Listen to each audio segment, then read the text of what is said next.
na ndeko honorable Henriette Wamu Atamenia oyazali autorité morale il y a parti oyo tobengi APC. Voilà, émission oyo tobengi ngona combo il y a les temps du parti APC Londres.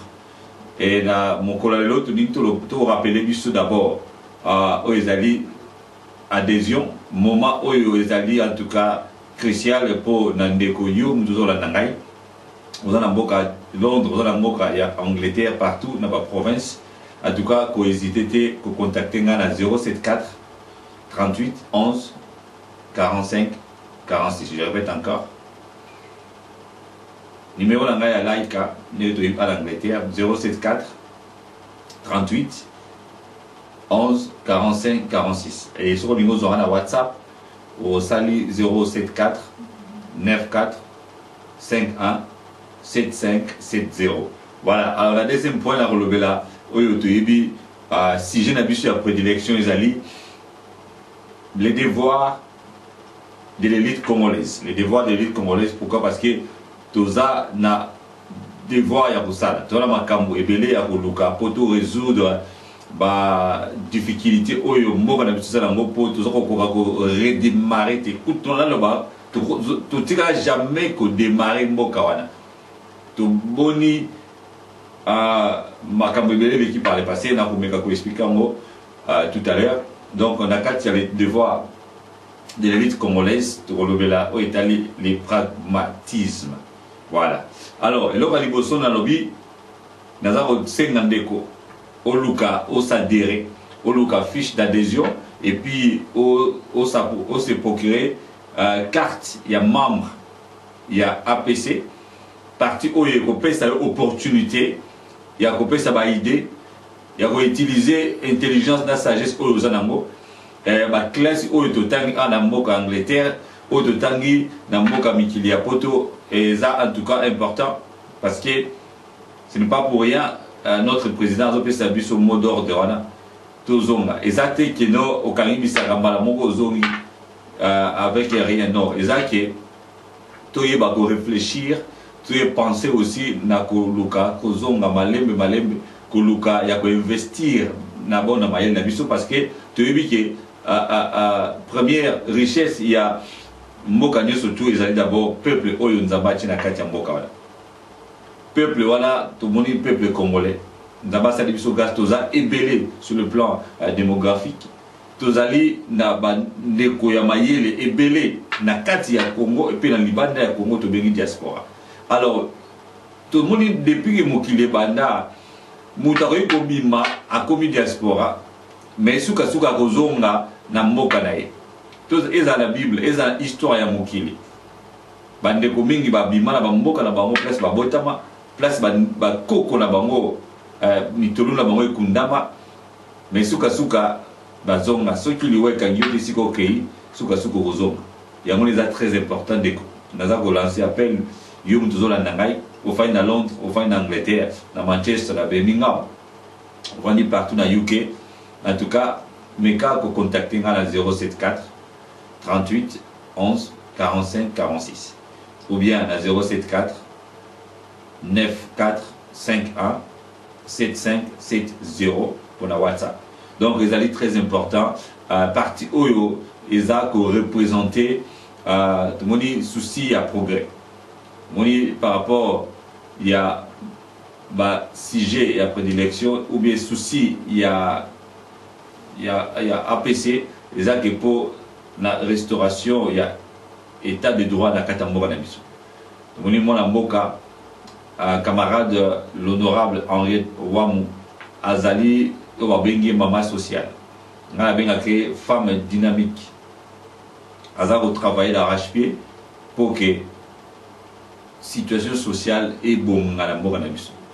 Na banzi biso to fa na mboka mikili ya poto et logo ezaro démarquer na ba mikili ya Afrika surtout na Congo tout le monde situation sociale awa ils vont permettre pas tout quand même pas vivre mais c'est pas dans la société basé en appel au et puis na ba infrastructure mususu to bengi ba nzela ils ont permettre bandeko oyo bazo sala bilanga bayeba ko acheminer ba récolte na bango na ba ville nyonso tu ya minene tomoni l'état aussi aza ko participer na nini na ko préparer ba plateforme sur la koloba boye pour que bat oyo baza ko vendre na mboka na bango bayeba ko s'exprimer tomoni na éducation alors d'abord éducation gratuite bien que kosoma ba livre ba trip nitubanga ba kosala ba inscription de ça la Kinshasa et puis l'état a ko investir en tout cas par rapport à budget ya mboka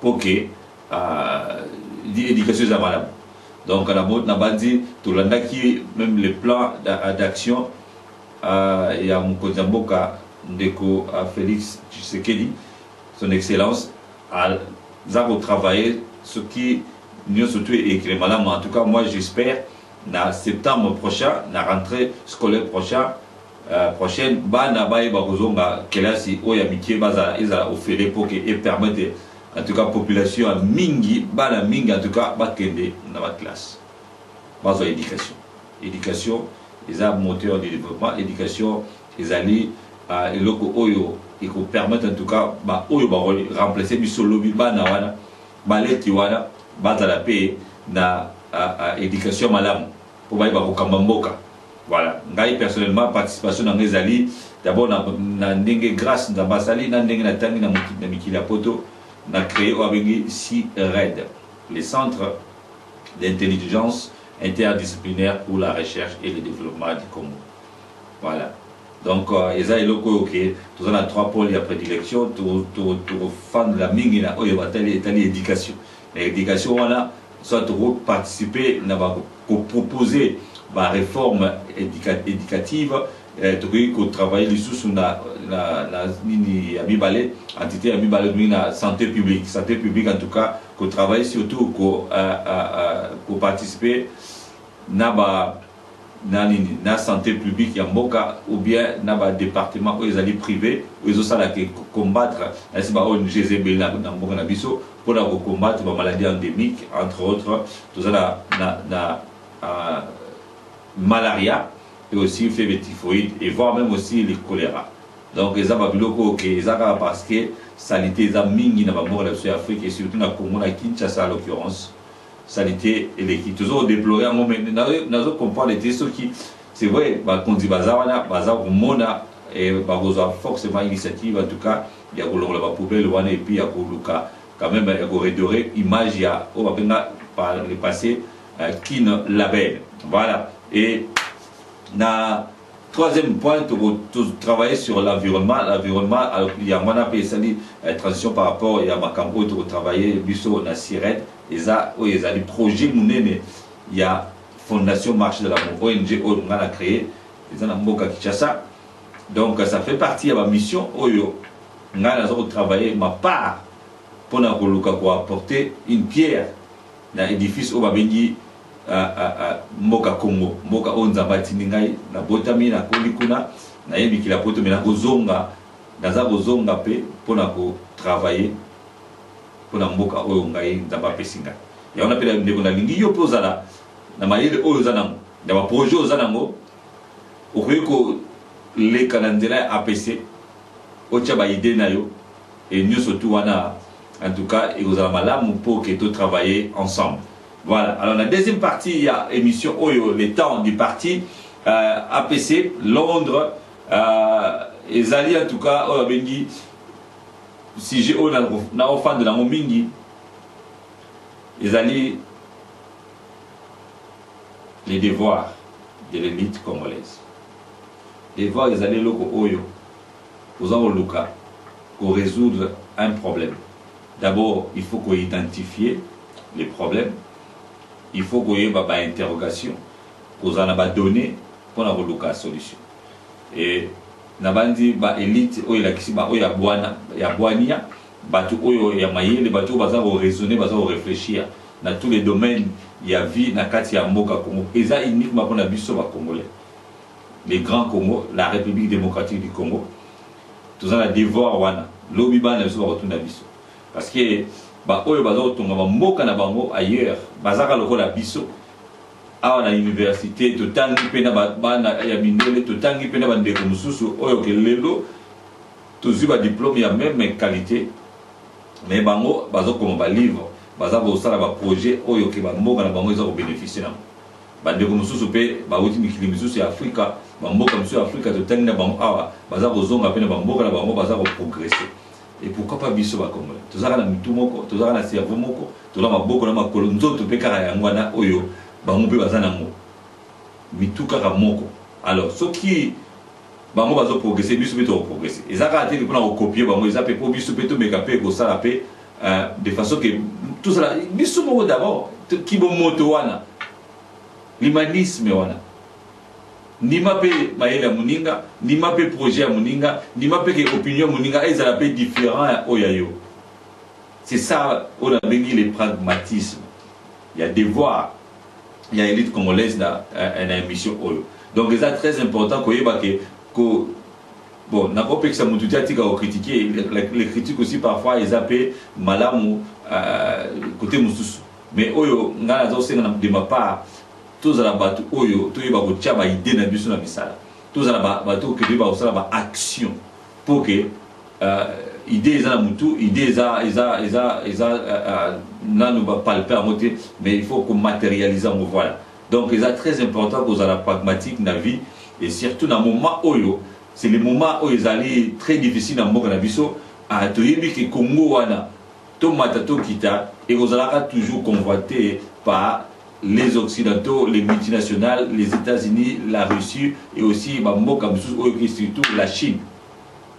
Toyebi que kalamingi te bamindele ba botonga à grande échelle ba voiture électrique. Or pour batonga yango ba na besoin il y a pas matière yout na mboka na biso toyebi soit cobalt, cuivre et consorts. Et surtout, coltan, pour tout le monde qui technologie, ça va avancer, man, on a besoin de coltan, on a besoin de coltan. D'abord, c'est des grâce. D'abord, on a aussi mon amabélé à Congo et si la raté. On découvrir les années après année, la matière à Sika. Ok, ils ont mis ma mingi na Congo. Ils ont mis Mobimba. Ils ont mis Moussou, ils ont colté ça aussi ailleurs dans Venezuela.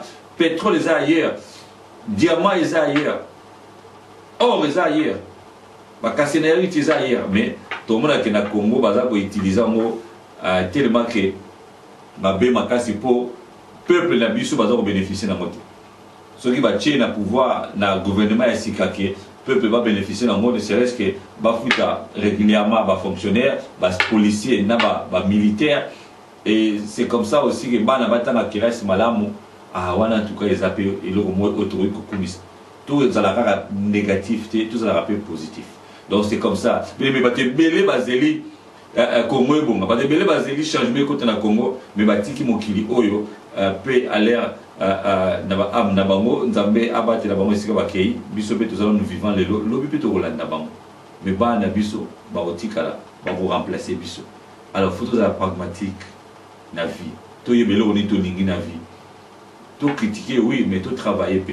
Pour y avoir critiqué le lobby, il n'y a pas que le lobby peut pas critiquer. Tant que vous critiquez Mouninga, il n'y a pas que dans le moment où vous ne pouvez pas critiquer.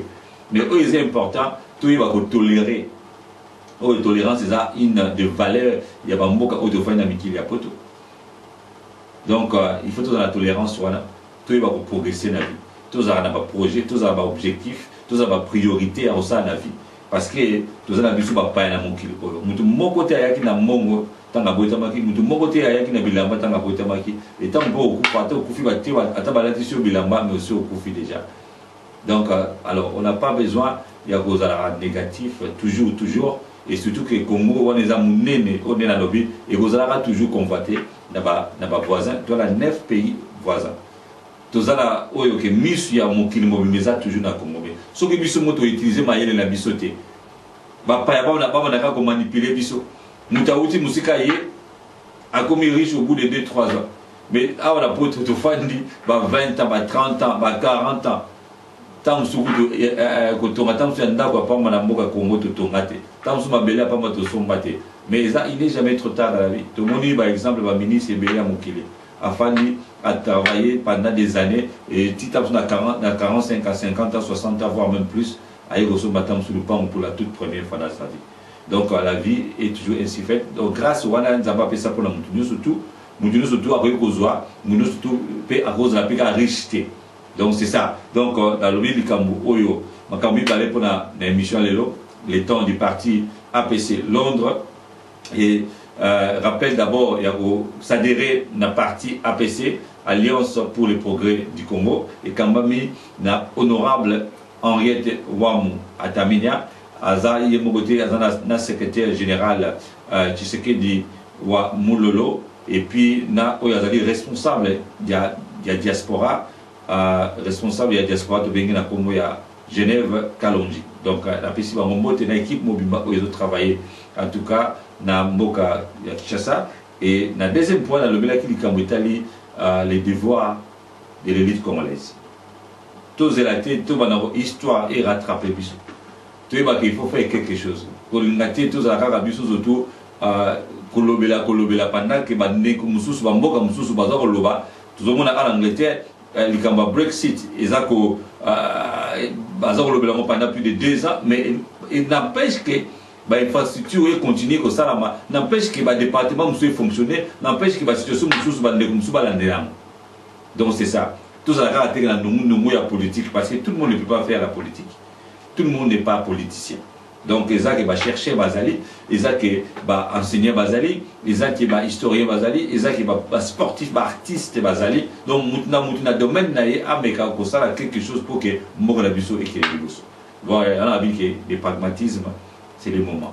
C'est le moment pour que tout Congolais ait la pragmatique, ameka ko matérialiser ba idée naé, ba projet naé, afin que biso tout au Kenya liboso. Voilà. Donc comme na suka ya émission oyo c'était émission le temps du parti APC Londres Kambami na ndeko na bino Bishop Neb Power et tokutani malasima botikala malamu. Bye for now.